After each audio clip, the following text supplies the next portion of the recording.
ایک غریب بیوہ ماں اور اس کا چھوٹا بیٹا احمد ایک کچے مکان میں رہتے تھے۔ روزانہ ماں محنت سے کماتی اور صرف 2 وقت کی روٹی بنا پاتی۔ ایک رات جب سردی بہت شدید تھی، ان کے پاس صرف ایک ہی روٹی بچی تھی۔ ماں نے بیٹے سے کہا، بیٹا، یہ روٹی تم کھا لو، تمہیں بڑھنا ہے، مضبوط بننا ہے۔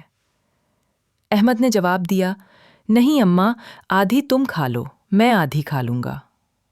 ماں مسکرائی، اس نے روٹی 2 حصوں میں توڑی، ایک حصہ احمد کو دیا، دوسرا خود رکھ لیا۔ مگر جب احمد نے کھانا شروع کیا، اس نے دیکھا کہ ماں نے اپنی آدھی روٹی چپکے سے اس کے تھال میں رکھ دی تھی۔ احمد کی آنکھوں میں آنسو آ گئے۔